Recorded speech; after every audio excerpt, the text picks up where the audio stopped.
Hey guys, got a Java short video for you now. I've had several people ask me about how the different ifs play upon each other.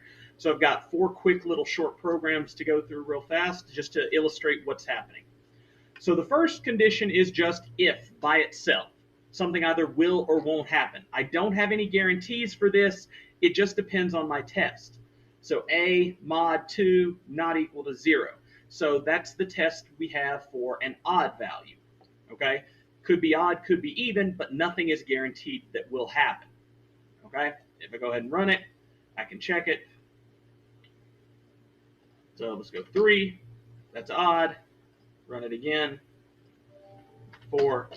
Nothing. Okay? So that's if.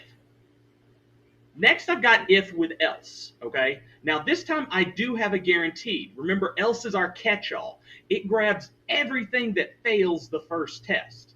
So obviously, if it's not odd, then in this case, it has to be even. Okay?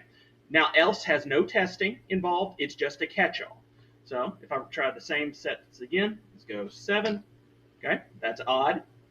But now if I do something like 12, then it tells us it's even.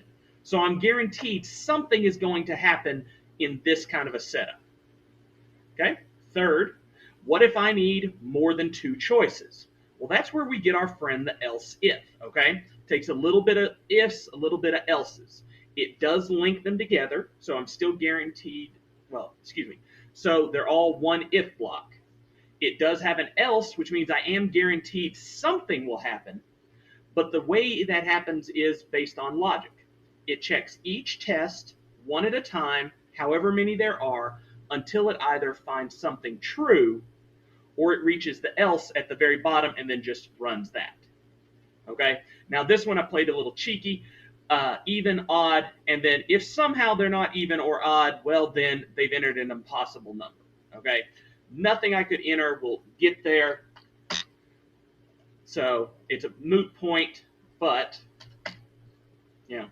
it's there. All right. Again, I am guaranteed because I have else. Okay, that's our catch-all. Okay. The last one is where I have if and else if, but I do not have an else. Else is not required. It's proper to have it even if it did nothing.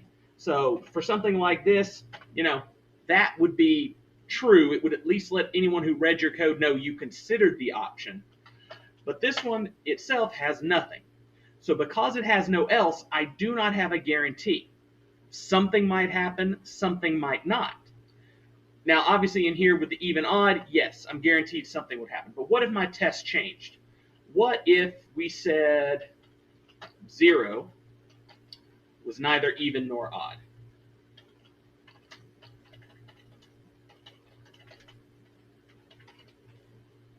Okay? Well, that means we've lost all even values. Okay? So if I did 0, okay, if I did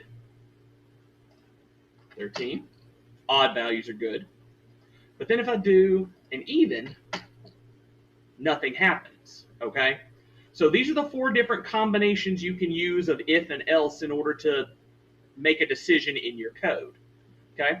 If I go back to number 3, I can have as many else ifs as I want between them, but it always starts with an if at the top and the bottom with an else if I want to make sure I'm guaranteed something.